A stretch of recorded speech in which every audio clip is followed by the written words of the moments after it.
শ্বশুর শাশুড়ির সেবা করা কি ফরজ, না করলে কোনো সমস্যা আছে কিনা? শ্বশুর শাশুড়ির সেবা, এটা হয়তো কোনো বোন প্রশ্ন করেছেন। শ্বশুর শাশুড়ির সেবা করার জন্য আপনার সে অর্থে ফরজ না, কিন্তু একজন ভালো মুসলমান হওয়ার জন্য আপনি আপনার শ্বশুর শাশুড়ির প্রতি সাধ্য অনুযায়ী তাদের প্রতি সদাচরণ করা, এটা আপনার কর্তব্য অবশ্যই।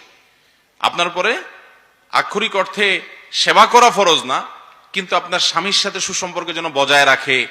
তাছাড়া তারা বয়সে বড়, বাবার বয়সী, মায়ের বয়সী, বড়দেরকে সম্মান না করলে, তাদেরকে অসম্মান করলে, তাদের অযত্ন অবহেলা করলে, অসম্মান করলে, সেটা কোনো ভালো দিনদার মানুষের কাজ হতে পারে না। সেই জায়গা থেকে আপনি তাদের সাধ্য অনুযায়ী তাদের পাশে দাঁড়াবার চেষ্টা করবেন, তাদের সম্মান করবেন, ইজ্জত করবেন, তাদের প্রতি ভদ্রতা, সৌজন্যতা, সিনিয়র হিসাবে, বয়স্ক হিসাবে বাপমার মতো করে ইজ্জত আপনাকে করতে হবে। সাধ্য অনুযায়ী সেবাও করবেন, এই জন্য যে আপনার স্বামী আপনার জন্য অনেক কিছু করছে, আপনার সংসার উন্নতির জন্য করছে, আপনার ছেলেমেয়ের উন্নতির জন্য করছে, এমন অনেক কিছু করছে যেটা তার জন্য আবশ্যক না।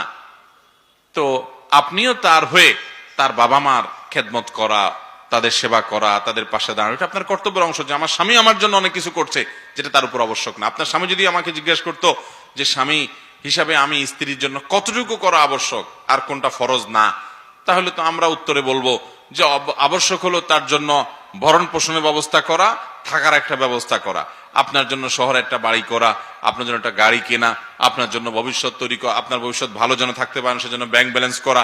এগুলো তো স্বামীর উপরে ফরজ না, কিন্তু সেগুলো তিনি সব আপনার জন্য করার চেষ্টা করেন।